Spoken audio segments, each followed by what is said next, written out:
And we're back for our second game of the day. Going to be North America taking on their brothers in South America as Pain Gaming takes on Team Liquid. Pain Gaming, the Brazilian squad, one of the better Brazilian squads, has been showing their stuff, strutting their stuff in a few big tournaments from time to time. You see them always surface in the defense. See them as well in the Premier League.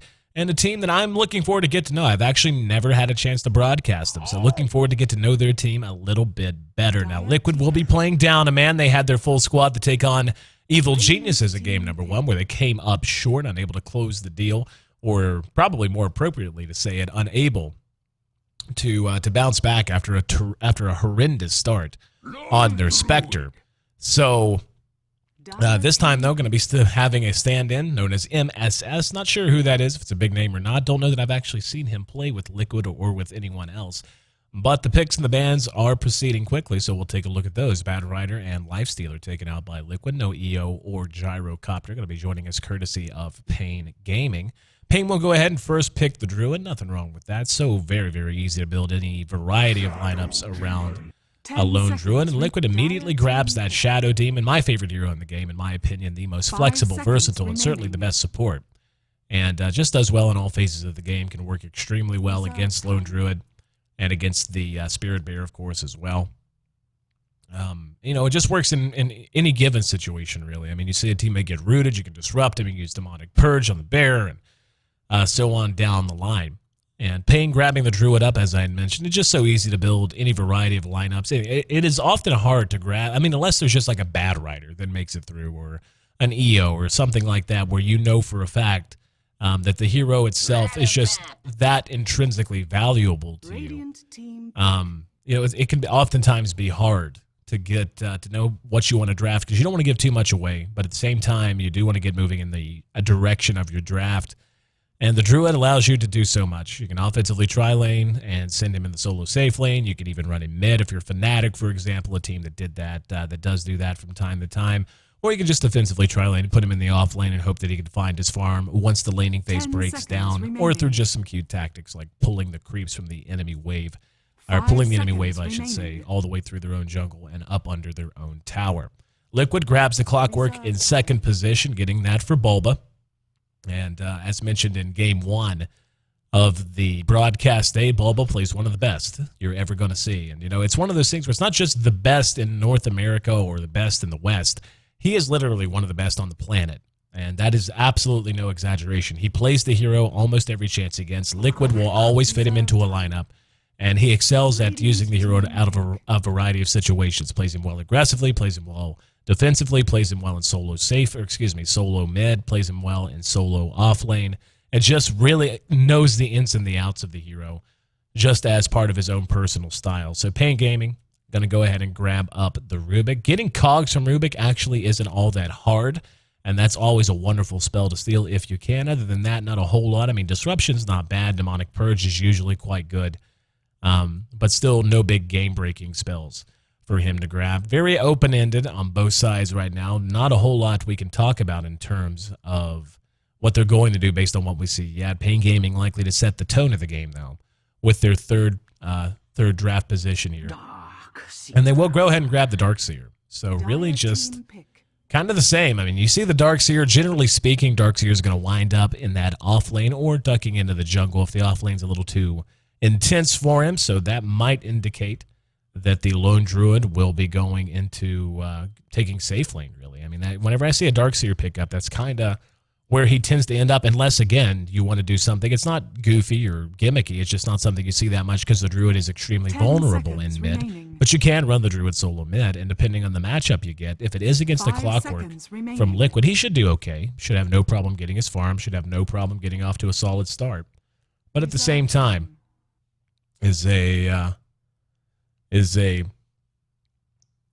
actually, I got a message in. Sorry about that. But Mojo Storm Stout is apparently the name of MSS. So getting that info fed to me from the background. Thanks to Sean for that. But Clockwork will be able to soak up his levels as well. And Druid will be, again, very vulnerable out of that mid position, especially when you have a Shadow Demon and a Lina that are going to be able to simply lock a single target down. Disruption follow up with Light Strike Array. Always going to be very, very effective. So the Druid, and looking at this, they could very easily run the Darkseer mid too. That's something that's worth mentioning. The days of the the defensive tri-lane lone Druid, you just don't see that too much anymore.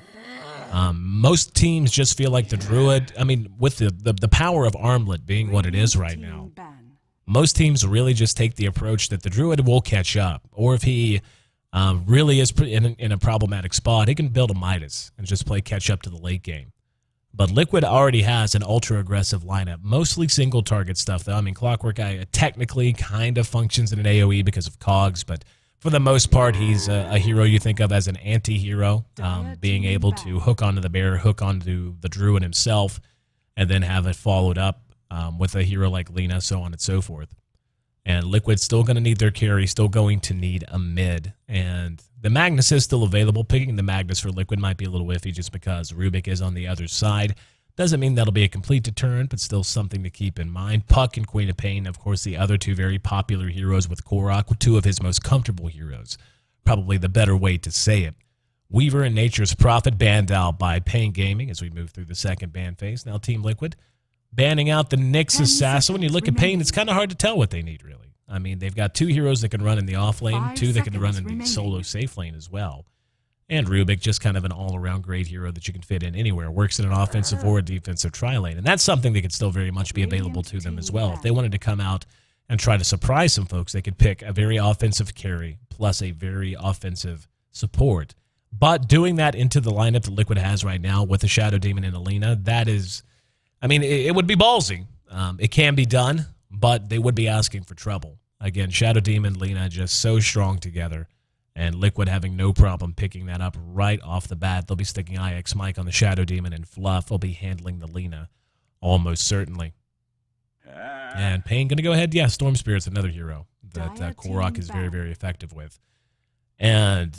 you see the Storm ban out instead of, say, the Puck. I think that means they're more worried about the Druid really being taken out of the fight more than anything. And Storm is one of the better of that entire group at just flat-out countering the Druid. And Liquid's actually going to ban out the Visage. So not wanting to deal with any sort of aggressive potential coming out of a Visage pick. Don't want to deal with the added push. And speaking of added push, that is still an option available to Pain Gaming as well. Chen and Enchantress both still around. Would imagine Chen would be their first choice if they wanted to do that. Pick up the Chen, allow him to push with the Lone Druid, then maybe pick up a Juggernaut as your other carry, start the Lone Druid in the off lane, and then go from there. Run the Darkseer mid. And no, they're actually going to grab the Jakiro. So they're going with a more team fight-oriented lineup than I thought. Still very interested to see where that Druid's going to wind up. And at this point, it would seem to be, I mean, it's still so hard to call. Do they send the Druid mid? There's Liquid actually grabbing the Luna. Now, with that Luna pickup, Liquid might offensively tri-lane this. It's the same thing I was talking about with Pain Gaming and what the options they had available to them. Luna, Shadow Demon, and Lina is actually a stupidly strong offensive tri-lane. It's 3 ranged, and Luna, with Lunar Blessing, gives a base bonus damage to all 3 of the heroes. So their ability to harass, their ability to do damage from range is just through the roof. And we'll be figuring out Pain Gaming's lineup just as soon as they pick out this last hero. But they have to be conscious of the fact that Liquid is a team that does like to offensively tri-lane too. And yeah, they are going to get that Juggernaut. Okay, so they didn't grab the support I thought they would. I thought they might get a Chen. But that Juggernaut pickup means we will see probably the Druid or the Darkseer mid. I can't, they could honestly flip the script on us too.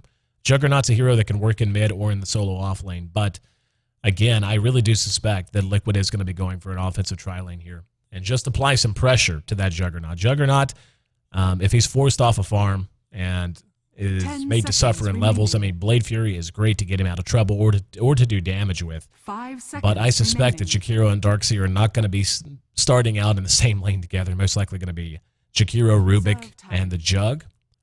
But again, the Druid could just end up in the tri-lane farm position. Liquid now looking to grab a mid, unless they're planning to run Clockwork mid. That's always a possibility. I doubt it. I would imagine, like right here, Queen of Pain would fit well. So would Puck. Either way they want to fight it, depending on if they just want more pure AoE ability. I mean, looking at their team, though, a Puck would be devastating. If a Puck's able to initiate on top of a Juggernaut, a Jakiro, and a Rubik, I mean, the Darkseer, he'll vacuum and wall and Big deal. Without an Ice Path, without an Omni Slash, without a Blade Fury, there's just not a lot to follow that up. Slark. Oh, okay. Never mind. They're going to go Slark. There's their mid. And this is fun for me just because Liquid's been known to do this. They did it. I can't remember. I want to say maybe Star Ladder or something like that. But I have not seen it, at least from a casting position. So running that Slark out of mid, and there are two approaches you can take to Slark in a position like that if you want to run him out of mid. You play him as a relatively farm-independent hero who's just going to be ganking like all hell and trying to make things happen all over the map. Or you can try to get him off to a good start and just bank on the fact that he can scale fairly well into the late game. Start getting items up, start tanking him up. Variety of builds work on him. Oftentimes, you'll just see something like a Heart Scotty. And obviously, there'll be something in the in-between. 10 seconds but remaining. That's all just personal preference based on what the teams actually 5 seconds desire remaining. to have. Once again, as we wait for the game to load in, I want to thank each and every one of you for being a part of the broadcast here today on the ADL, the American Dota League. And love to see you guys spending your Friday evening here with us. Heroes are loaded in. Let's run through our lineup, see who's handling who. We'll have Mill playing on our Jakiro. Darkseer will be handled by Gambetta. I'm going to guess is how that's pronounced. Lone Druid will be played by that purple Aftershock. That purple can be so hard to read sometimes. Aftershock playing the Lone Druid. We'll have Xur2 playing on the Juggernaut. And we're going to have TT playing on the Rubik. Looks like they do want to offensively tri-lane here. And we'll get back to that in a minute. Side of Liquid. You're going to have TC handling the Luna. Slark going to be played by Korok. He'll be setting up shop in mid. MSS, Mojo Stormstout, will be standing in today, playing on the Lena. Clockwork will be handled by Bulba, and Shadow Demon going to be played by Fluff. He's going to be caught out. They want to get very aggressive. Let's see if they can chase him down. Not quite. So revealing themselves and what they're up to. And we'll see, is that Darkseer going to go mid? Yeah, looks like that's going to be the case. So they're going to 3 support tri-lane this. Or excuse me, they're going to 2 support plus the Juggernaut tri-lane this. And try to repeat the success we saw out of EG. I really, really worry for them. This is such a difficult tri-lane. They may rotate and go offensively tri-lane too. Now they're going to check the rune and just drop a ward on the way. They spot out the regen. Fluff, going to run up and give it the old deny. But this is a tri-lane. The kill potential for Pain is going to be there. Telekinesis into Ice Path with the follow-up Blade Fury. But they're going to have to play so carefully. The supports in particular. Juggernaut at the very least has Blade Fury to rely on to get him out of trouble. But where he can go wrong, I mean, both of these supports, if they're spotted out and disrupted, it's almost always going to be an instant kill. And we can already see Sentry Ward is down from Liquid. And Pain's going to move their way over. The Luna should have no problem last hitting here. Last hitting and denying effectively. Absolutely not. And there you see it. TC certainly has accomplished a farmer. Accomplished a carry as you're ever going to meet. And going to be forced back off a little bit there. But this tri-lane is going to get hot and heavy. Here in mid, we're going to have the Darkseer up against the Slark. This is a great matchup for the Slark. He will take a little bit of damage from the Ion Shell as always, but he's still going to be able to do pretty much what he wants here. And reliably get some last hits. Korok even getting some denies there. He'll be able to play aggressive because of Leash. Or Pounce, I should say. I always call it Leash. But at the same time, there we go. The tree's going to be knocked down. And the immediate Sentry Ward comes out. They do take it out, actually. Fluff trying to de-ward a little bit. But so far, taking a look at the early CS, we can see Slark's doing well with 6, 3 for the Luna, 5 for the Juggernaut. And Xur2 really getting by with the pressure that his supports are able to put on here. Down here in this one-on-one, should be fairly break-even. Bulba will take some damage, especially once the bear gets his Orb of Venom. Looks like that's what he's going to get now, perhaps. Yep. And that's going to make life a little bit more difficult on Bulba. But for the most part, he should be able to do some decent harass as well as deal with the harass of the Lone Druid. But, wow, Korok's in trouble. He's going to be forced to pounce away. And you can only guess Korok just playing a little too chest out. And there's the Light Strike Array to catch Pain. There's the Lucent Beam to follow it up. And the first blood goes on the board. That's exactly what I was talking about. Those supports, they just, yeah, they're not done. There's a light strike array. This could get, yep, that's another death. No doubt about it. TC, Lucent Beam. Oh, one shot. And very confidently, TC turned around, banking on Lena to clean that up. Lucent Beam had just enough mana if he wanted to spend it to get the kill himself, but instead, the support takes it. That's 0-2. And this tri-lane that was doing okay-ish, 8 CS to 7, gonna be a bit more chancy. And it's just gonna be so hard for them to play forward now. Once Liquid's able to get this pulled back a bit, it is just gonna be so difficult for them to play forward at all. Korok's in great shape, sitting at 16. 16 for the Darkseer as well, and yeah, that's another death. Skies take you. 0-3. Pain Gaming's tri-lane is not going as planned. Bit of damage done on both sides. And Korok nuking himself down there, using the Dark Pack. Gotta admit, I gotta refresh my memory of the names of Slark's spells. I'm hovering over them. Always call it Leash, and I actually, when I'm playing with my friends, call that Burn, even though I know it's Dark Pack. And Fluff showing his face down here. The supports doing so well out of the tri-lane. Gonna leave Luna alone for a little while. She's gonna be caught with an ice path. No way to follow it up, however. She has tier 1 boots, her Bassing, and a little bit of regen. And now Lena and Shadow Demon going to begin making their way back up. MSS and Fluff. MSS, the stand-in for Liquid today. Going to be looking to make a play. And Fluff's on the low ground. Looks like they suspect something's up. And Ace Rune activated on Slark. Didn't see where he went. Yanking down here in the corner, unable to get the Lone Druid. It took me a second to find him. But, oh, no, he actually did get the kill there. Very well done. Thought he got away there instead. The kill secured. Killing off the Druid makes the rich richer. As Liquid already off to a phenomenal start. Gets another kill on the board. And there's the disruption. They're going to try to follow this up. Light Strike Array, well-timed, but spun out of. TC, they're going to be able to right-click him, and he has to take the long way around. Can he get him? One Lucid Beam, and one more death added to the board. Make it 5-0. Team Liquid dominating this game. And hate to be the guy who says I told you so, but I told you so. This lane out of Liquid, just way too much kill potential. The choice to offensively try lane did take me off guard. And this is why.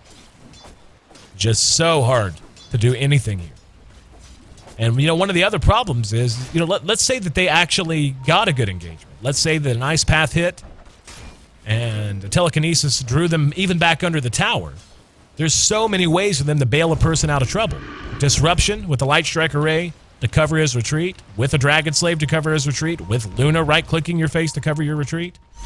And now Fluff spotted out. There goes the courier. And they're going to try to pursue him out. Fluff knows he's in trouble. Going to be telekinesed, throw him back. They're going to run for the tower as here comes Slark. And we'll be able to get the pounce off Dark Pact. Another kill added to the board. 6-0. And right now, Pain Gaming hanging a big old goose egg on that scoreboard. 6 minutes in. Normally don't want to do this, but I'm going to now. Taking a look at the goal graph. Usually try to wait to 10 minutes. Things are getting out of control mighty quick. 3,000 gold advantage for Liquid just 6 minutes into this game. That's 500 gold a minute advantage they've gained, roughly, since this game began. And Fluff's just going to do it again. There's a disruption. He's going to spin immediately, but it's really not going to matter that much. They'll pursue him out. Oh, no, they won't, actually. They're going to wait as the Darkseer shows back up. MSS likely to get cleaned up. That's a double kill for the Darkseer and a very well-needed turnaround. Nice reaction out of mid. And TC continuing to be burned down. And they're going to surge after him. TC is going to turn, throw the Lucent Beam. And never forget the wand charges. Always assume they're going to have wand charges. As Darkseer, his eyes got a bit bigger than his stomach there. Another disruption action, not going to end. And Lena had the follow-up, unfortunately. The Blade Fury up and ready to go. Rubik now being pursued. And stacking the Shadow Poison as best as he can. Ice Path going to buy him some time. And wow, downtown Radiant's bottom tower is under attack. with the Dragon Blade down at Dragon Slave. That's the word I'm looking for. And all this while in bottom, Korok and Bulba going to work on the tier 1. 2-9. Pain finds their way onto the scoreboard. And that right there, that little blip up, the biggest win they've had register so far. Radiant's bottom tower 8 minutes in, and they add another tower to their total.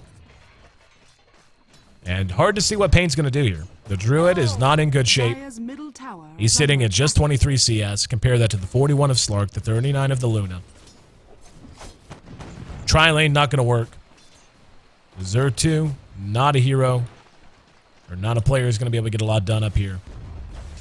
And with the lineup that Liquid has, it wouldn't surprise me if they just started a group and fight very soon. Luna's actually going to be getting herself a Helm of the Dominator, and she's added the Helm of Iron Will to their inventory. Which, really, what else does she need? A little magic immunity, I reckon. But the major damage that Pain's going to be able to deal out to her, reliable damage anyway, is going to be coming from the Druid and from the Juggernaut.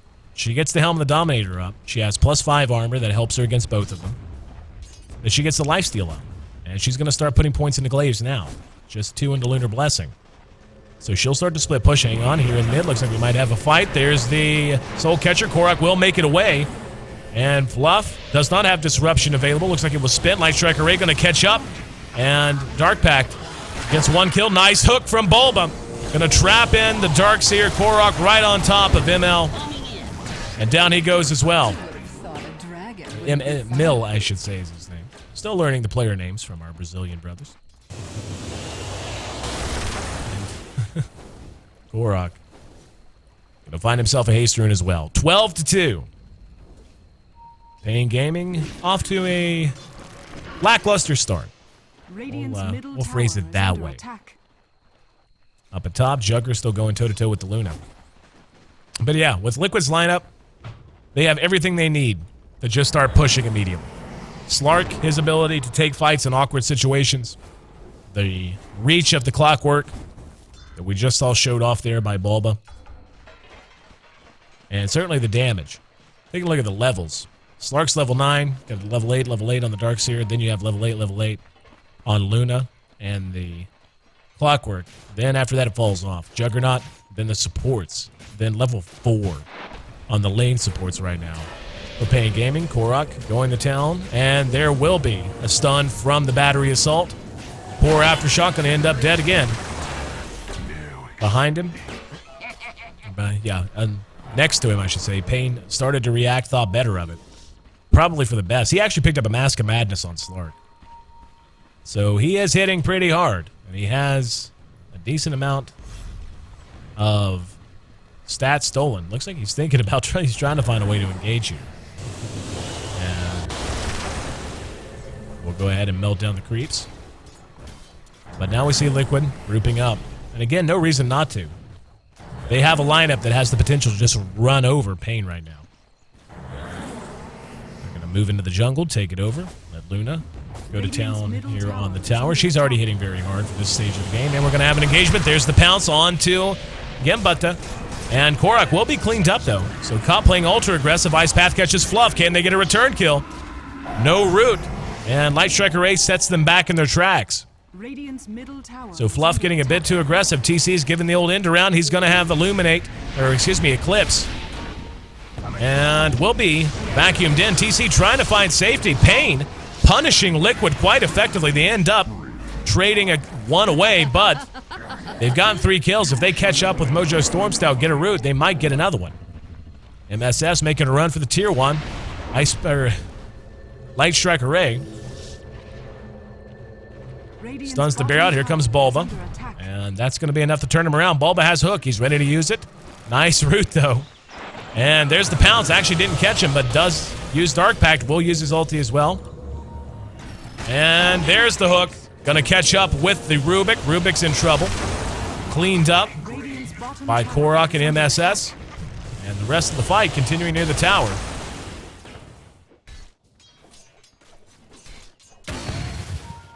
Just about 7,500 gold to the advantage of Liquid now at 13 minutes in. 12 and a half, actually. 5,000 experience. Radiant's bottom tower is under attack. And back to the Jugger. Feels so bad for the guy. He's got 2 GG branches, magic stick, and boots. And a stout show. Not the best shape to be in. The net worth already beginning to get a bit out of hand. At just 13 minutes in, Korok has double the net worth of the Lone Druid. And continuing to add to it as he jungles up here. And Pain can't really do anything except wait on Liquid and hope that Liquid makes mistakes like they did right there. And that's really the only way to put it. Liquid just flat out playing beyond their capabilities. And Pain doing a great job of punishing it. They deserve credit for that. Going to be about 300 gold until the Darkseer gets his mech up. Korok. With his haste rune popped, we do see a bit of movement here in mid. We'll see if they want to take a fight or not. But when I look at Pain's inventory, or excuse me, Pain's composition, they have a team who needs time with the Lone Druid, especially given how horribly behind he is. But they don't really have a solid team. They have a team that's pretty easy to crack. The Darkseer makes it uncomfortable. Having the mech up will make them a lot more threatening. But Ice Path, Dual Breath, Macropyre, really good spells, but once they're gone, they're gone. It's not a game-changing composition like if you have a Darkseer Magnus or something along those lines. There's no big threat here if Liquid gets over-leveled. And when the Luna in particular gets a BKB, she will just genuinely not care. She's already got the Helm of the Dominator done. She's got enough for an Ogre Club. She will have enough momentarily for the Mithril Hammer. And once she has Magic Immunity, there's just going to be nothing they can really do. The Lone Druid, in theory, can do a good job against the Luna because he is a very strong single-target DPS that can lock a hero down with Entangle. But when you have no damage to follow it up, it doesn't matter. The Luna won't care. Pain continuing to just try and maintain some semblance of map control. Bulba did complete his shreds. He's added a bracer to his inventory. Korok, Mask of Madness, 1,600 gold in the bank. And not going for survivability at all. Instead going pure all-out assault. We'll see if he's going to do something like go all the way to a Scotty. Start saving up for that already. Or if he's going to do some intermediate items, like a Yasha, for example. For now, though, both teams seem pretty content to farm. Ice Path comes up just a bit short. Korok, looks like they wanted him, but unwilling to commit to him, just not feeling confident about where the rest of Liquid supports were. But the net worth now being dominated by Team Liquid names. 3 of the top 4. All belonging to Team Liquid, but more notably, TC and Korok both doubling up the Lone Druid and more than doubling up the Juggernaut. That Druid still has nothing but phase boots on his bear instead of brown boots on himself. They do get the deny on the top towers, so they lose map control, but at least able to prevent more gold from going the way of Liquid, at least as much as they would have liked. And really right now, it's a matter of when Pain decides to take their stand. Again, they don't have a team that's terribly hard to crack. Not with the initiation potential of a Clockwork and Slark. And the ability of a Lina and a Shadow Demon to knock a target down. Looks like they want to try to get something done at the tier 1. And the reactions will be there. And Bulba bringing up the rear. There's a disruption. Managed to get the Juggernaut. Ice Path follows it up. Nice shot. And they may charge back down mid now. And Korok thinking about going for it. Gonna melt the creeps down. TC's actually just gone pure Yasha, so he's going 100% of damage mode. Not worried about magic immunity at all. So they take the tier 1 and ready to withdraw and retreat. 17 minutes in, 20 kills on the board. 3/4 of them belong to the North American squad. The Brazilian squad of Pain going to try to get back in it, but they're going to have to try and challenge this Roshan as a first step. And yeah, if they just give this away, I mean, Liquid is honestly in a position to start pushing through to Tier 3 soon. They're already about 12,000 gold ahead. The experience is about the same number. Going to be a free Aegis, completely uncontested. Pain misreading the situation quite evidently. Drums will be the choice on this Juggernaut. But yeah, Pain. Roshan has fallen to the dire. Definitely misreading the situation. They are going to come up to the top lane, though. There's a Shadow Blade out on Slark, so... Yep, Korok going 100%. No doubt about it. Pure damage build. Trololo.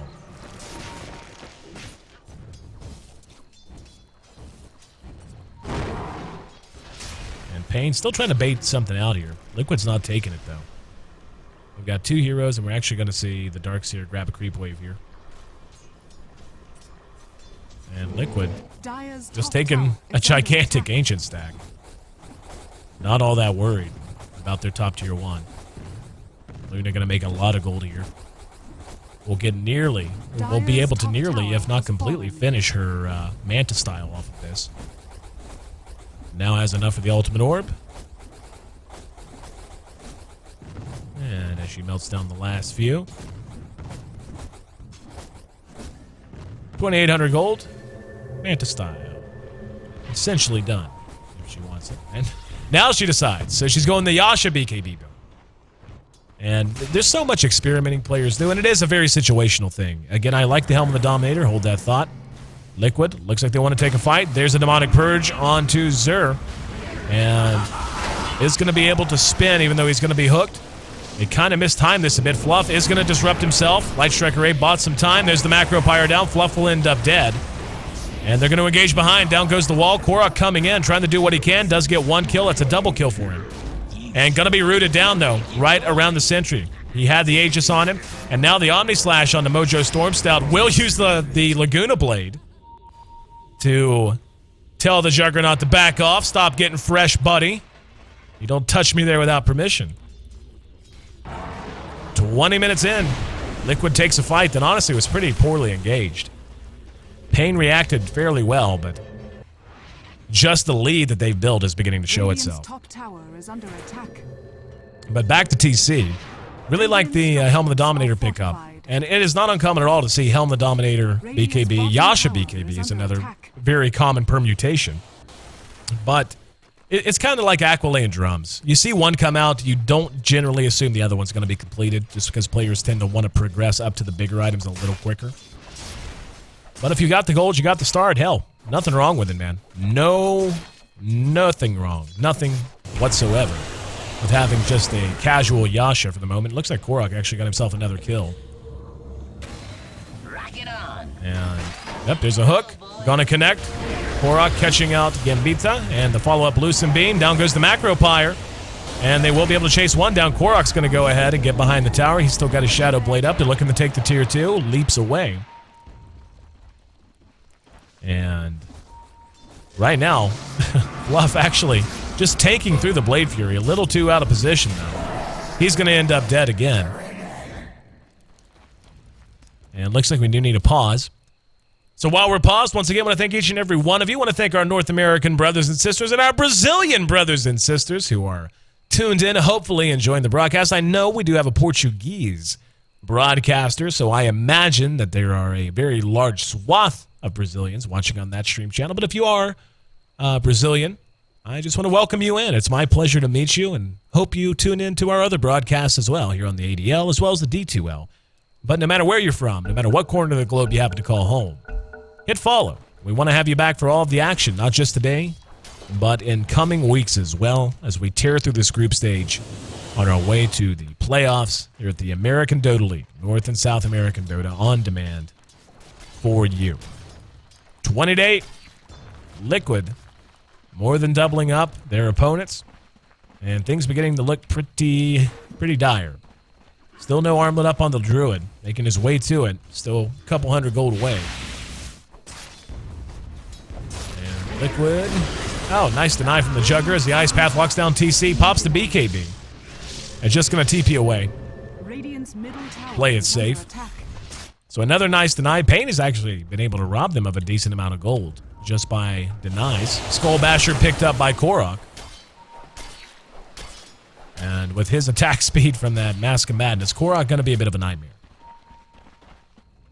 Roche will be back up in about 5 minutes.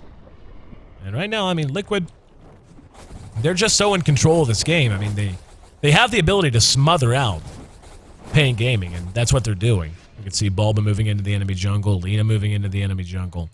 Makes it so hard whenever you have a Druid, who in particular needs farm. Almost tripled up now by TC, by the way. Still more than doubled up. But when you have a hero playing from behind like this and you don't even have access to your jungle reliably, Korok's just going to continue to be an unholy terror. And there we go. Fluff caught out again. Fluff playing a little reckless, to put it mildly. They're going to try to re-engage out. Korok still running around. Let's see, do they have a gem? Not that I can find. Nope. But they're able to reassert their own dominance over the jungle, and Korok again poking his nose around. Going to look to take a fight, and there we go. But still locked down immediately. Very poor decision-making here out of Liquid. The Eclipse is just going to have too many targets to spread on, and Bulba might be the savior of the day. The wall goes down. There's a nice ice path on top of it. So Bulba came in, and Payne Gaming given a reprieve here. No idea what they were thinking. No idea why they thought they had to take a fight there. Payne, though, doing their job, playing well, and getting a win when they were handed one. 15,000 gold, still the advantage for Liquid. 15,000 experience, but oftentimes, this is how comebacks begin. One bad fight, you lose momentum. The enemy team's able to take a big chunk out, not just because of the kills, but because of the towers they're able to take. And a game that seems completely out of reach, all of a sudden is in reach, even if lopsided. And then, you know, all it takes is one or two fights like that. Armlet is done on the bear, following that engagement. But yeah, I mean, Korok just got spotted out and blown up, basically. Never had a chance. They didn't have fluff. They were 4 on 5 to begin with. Illusion. TC was tardy to the party. And now, speaking of TC, we'll be finishing his Manta. We'll have it done momentarily. But I mean, they're so far ahead, there's really not a whole lot to analyze. They should just be able to overpower Payne Gaming. And Slark actually found himself another kill. Is being pursued out as the bear hopes for a root. And there's the leap to get him back to safety. But Liquid is honestly just that far ahead right now. That if they're fighting 5 on 5, even though they don't have the best AoE initiation, they have enough single target initiation to lock down the 2 primary damage dealers quite easily. Jug, in the meantime, has made up a little bit of ground. He's actually jockeying himself into 3rd position in terms of farm. Had his drums and his phase, adds a Shadow Blade now, so he will be a decent source of physical DPS, at least for the near term. Still very early in, just 25 seconds in fact. We can see the Sentry spawning out the ward here from Payne. Radiant's top tower is under attack. Actually, the other way around. Payne Sentry spawning out the ward there from Liquid. Korok continuing to bounce around, looking for a target. He is spotted by that Sentry from Payne Gaming. Sentry that got him killed last time. And Liquid just continuing to take their time. Let's see, yeah, file is complete already. Flying out on the Golden Roshan, TC, continuing to just farm up. But, I mean, the way Payne's going to have to do this is just hope that they can get picks. And that's exactly what they're going to do here as they smoke up here in mid. Is under attack. They're going to move out, go hunting. TC is the most obvious. Actually, that's Fluff again. Poor Fluff. If they can catch him, and they might. He's making his way for the side shop. He better TP very, very soon. And they went the wrong way. They might have had a chance, maybe. If they had blindly shot an ice path, they might have. But instead, just going to go ahead and bend through the jungle. Not a bad play. It's anything they can do. Trying to find a pickoff. Trying to open the game up a bit. TC, in the meantime, is able to take another ancient stack. Manta done, another 1,300 gold, making 1,700 in his bank. And the GPM of Fluff is way up there, 590.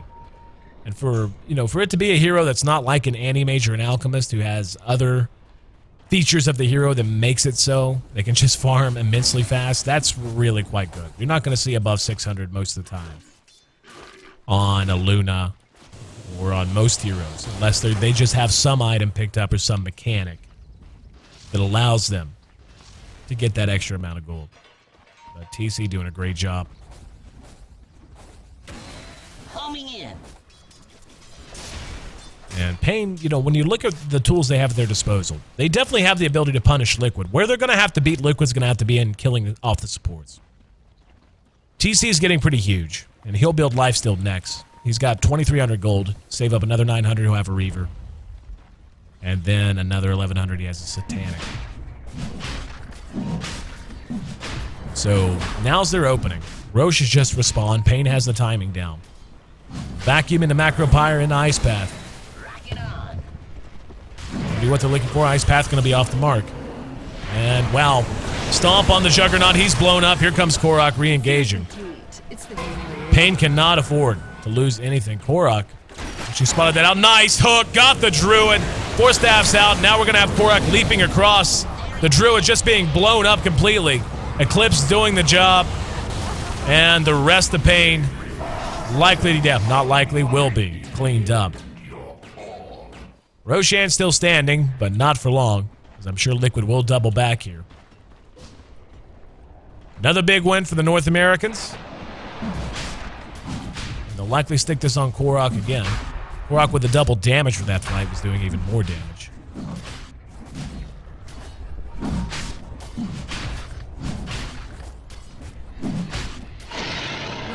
Roshan drops once again. And he actually gave the Aegis to Luna that time. So just prioritizing the bigger, heavier hitting carry. Korok with Sans Aegis should still feel quite survivable. And Liquid falling back just to farm a little bit more. Goes Scepter up on Mojo Stormstone. Very capable stand-in. Clockwork. 4 staff, 2,200 gold in his bank right now. And actually just bought a Blink Dagger. So ultra mobility build for Bulba. Don't mind that one little bit. And TC is going to go ahead and get a Butterfly, which is a little surprising to me. Getting the Butterfly up first. Don't feel like the Druid is that big a threat given the team she has behind her. And getting the Satanic guarantees that even if you end up waiting, getting rooted into a Macro Pyre, you still have a way to avoid it or make up for that damage. Now, he's going to head north and run right into Pain. Ice Path will catch him at the tail end tip. He has Manta Style. He's going to BKB and just turn and fight, actually. Omni Slash doing good damage. Manta's out of it. Fluff's there. Going to go ahead, throw out the Demonic Purge. Good vacuum. Brings Fluff back, though. TC still running. And Pain Gaming just not going to go quietly into the night. But they do end up cleaning the Rubik up. Aegis is taken off of TC. Now they're going to re-engage. Ice Path, shot, and connects. And they're going to keep pushing here. A little bit of miscommunication from Liquid, I think, as to how they want to play this. We see the Darkseer locked down, and in the meantime, we got a fight behind us. As the Druid, caught out by Korok and Bulba. He's cogsed in. There's the Surge trying to keep him alive. Dark Pact doing good damage, and another hook. Cleans him up. In the meantime, Luna adds a Juggernaut's head to her mantle. Ice Path shot, caught Bulba. Nice Light Strike Array, though. Catching 2. And Mojo Stormstyle helping to clean the map. 31 minutes in, 44 kills on the board. Liquid doubling up their opposition. TC going to grab the creeps here right outside the base. 20,000 gold in favor of Team Liquid. Experience at about 30,000. And only about 800 gold away from the Null Talisman, from the Talisman of Evasion. They are going to pull back again, though. Not going to refuse to play safe. Instead, just going to play this stable. Roshan still has quite an amount of time on him. But with 2 out-of-tier towers remaining, Liquid has secondary targets they can focus on. Fluff, who has died a lot this game, has had a rough time. Poor Fluff. Died 6 times. 6 deaths on the Darkseer, too, though, so not that great. And Rubik's actually been dying more than Fluff has. I think it's just Fluff's been dying because he's way out of position most of the time. And Liquid now going to head after the Jug. Jug will be stunned out and pounced and killed. Abyssal Blade revealed for the first time. And here in mid. Saw the cogs. Looks like Bulba just being annoying with his Force Staff and his Blink Dagger. That Blink Dagger is so handy to let him engage on the people without having to spend his hook, and then he can save his hook for the best situation. Tier 2 tower bottom drops. Middle tower has fallen. They got a good creep wave at top if they want to head in that direction next. There's the disruption on the Luna. Lots of good illusions ready to push. Ice Path buys some time. There's the Dual Breath as well. Lots of spam out of that side. Ice Path, Dual Breath, Ion Shell, Fade Bolt. It's a lot of things that can keep that wave from getting to the base. Ward drop by Fluff, immediately counter warded.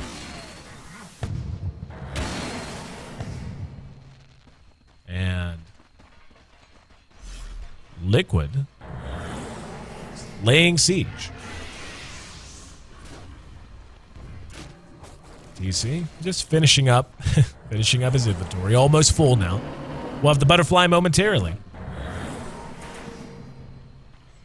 And there's the sentry and the immediate disruption. They don't want to engage off of it. No, they do. Light Trek Array's there, and the Laguna Blade gets the kill. Bear isolated by himself right now. So they bring the Darkseer down, and given the Darkseer holds the mech, that's a big kill. Does he have buyback? He does, surprisingly. Only hero on the board that does. And they're just going to slow siege that. There's a disruption onto the illusions. They come back out. Bear moves forward. And they're going to try to engage. Bulb able to hook himself out of trouble. There's the butterfly. Complete now on TC. And there's a vacuum right into the Ice Path. Omni Slash doing okay damage. TC BKBs and pops the Eclipse. He is going to chase him back up. That bear is still enough of a deterrent, though. Ern helping her heal up. Bulba playing all over the place. Beats his way out of the cogs. And they're holding Liquid off pretty well. The bear now engaging on the Fluff. And there's a vacuum wall. TC walks right through it. Ice. Not going to lock him in place, but they do end up getting a kill. Korok adding Juggernaut's head to his mantle. Now Milk, the next on the list. Will be cleaned up. And Rubik dies once again. The bear's picked off. So a valiant hold here by Pain Gaming. Really doing a much better job than I would have anticipated given the gulf of golden experience. The Liquid has opened up.